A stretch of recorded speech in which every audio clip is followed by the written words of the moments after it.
Rondo, I finna slam dunk. Get big on you fake pumps. That pump ain't no fake pump. Bitch fell for the pump fake. Got him talking like first take. Get it right on the first take. Hit the hole in the first. There's a clip that goes around on the internet all the time with Bob Marley where somebody asked him if he's rich. And he was like, "What do you mean? Are you talking about money?" He's like, I got enough money, but like I also got a family. I got people that love me. I got things that I do that I like to do." Bruh, on that note of you saying that, can we switch gears to like the reason I was I was segueing into this. Yeah. I wanted to ask you, and this is a topic that the topic I was saying I was saving for you. I want to know, do you think being broke is a mindset? Reason why I'm asking you is because I literally got this topic from you, and you probably don't even remember our conversation from it. But I got a crazy ass memory. But I remember us being around each other and talking about the broke niggas around us. We actually were talking about Webb. Excuse me, I was talking about Webb. I'm not gonna throw you under the bus. I was talking about Webb. And you was telling me how like, bro, that broke shit is a mindset. And then like after that, I gotta just tell the whole story. After that, a couple years ago, I was in a Popeyes and it was Easter. And I remember it was this old nigga. And the old nigga basically was talking to this little young kid. And he was like, "Hey man, what you got on the meal or whatever?" They all ordered the food. He was like, "What you got on the meal?" Young kid was like, "Man, I ain't got nothing, nigga. I'm broke." And he grabbed the little kid. I thought he was snatching him up because he said nigga. He grabbed the little kid and was like, "Don't you ever say you broke. You ain't broke because what you got up here." And he's pointing to his head.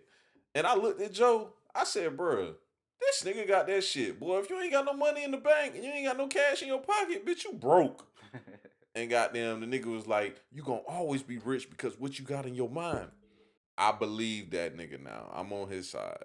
Like I think being broke is a mindset. And I remember you saying that before and I disagreed also. But now I'm to the point where I'm like, Mel got a point, dog. And that guy had a point.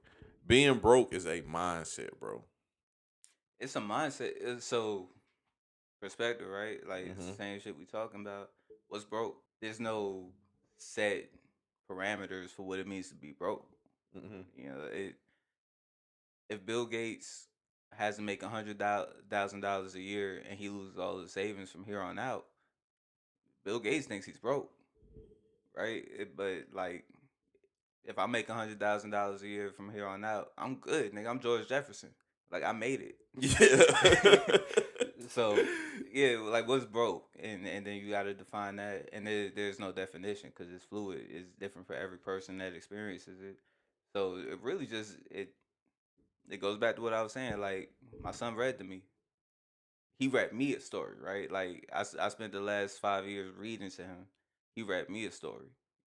That shit made me happier than anything that's happened over the last 10 years of my life. Nothing will ever replace that shit. I can pay my bills. I can afford things that I want to buy. I'm learning things every single day. Like to me, I'm about as rich as I need to be.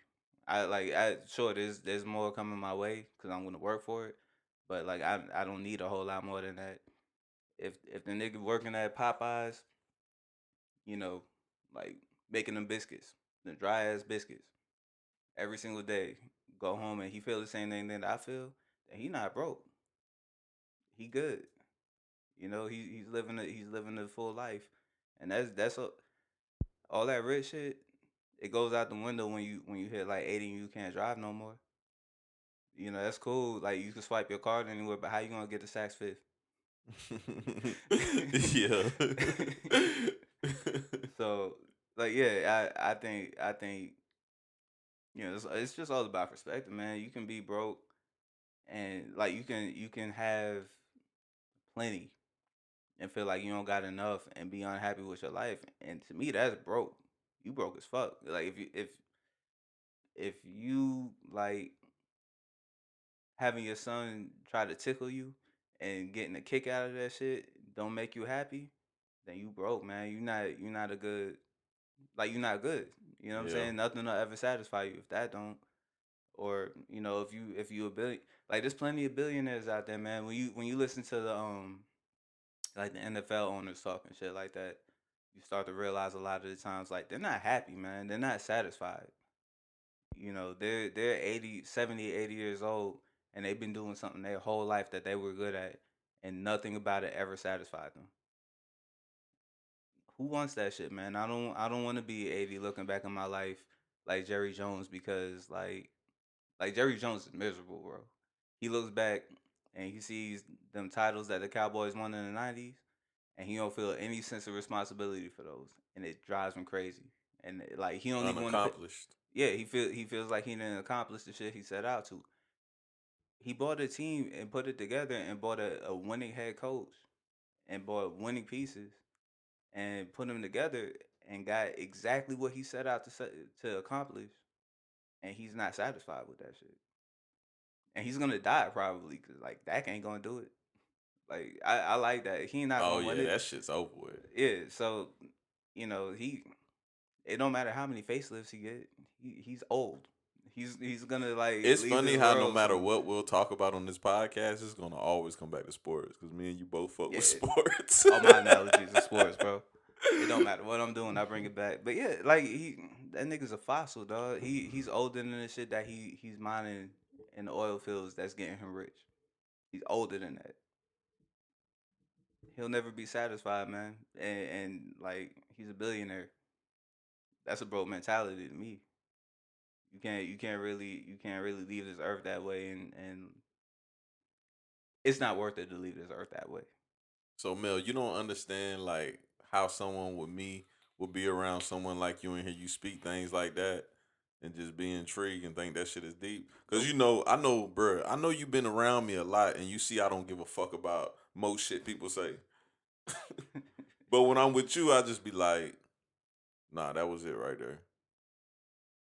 Nah, it's I don't think it's deep at all, man. I think it's just me. You know, everybody the same word, right? Perspective. Everybody got a different outlook. That's me. Jerry Jones might think he got the best life in the world. I don't. Like that nigga get to drink Johnny Walker Blue every single day. Yeah. If you want to wake up in the morning and have the maid have the cup ready for him before the orchestra starts playing his alarm music. And then like he wakes up, rolls over, drinks his Johnny Walker Blue, gets started with his day. He might be happy as hell. I think he's miserable. Like I look at that shit and I think it's miserable, right? Like because the shit that was supposed to bring him fulfillment in life didn't.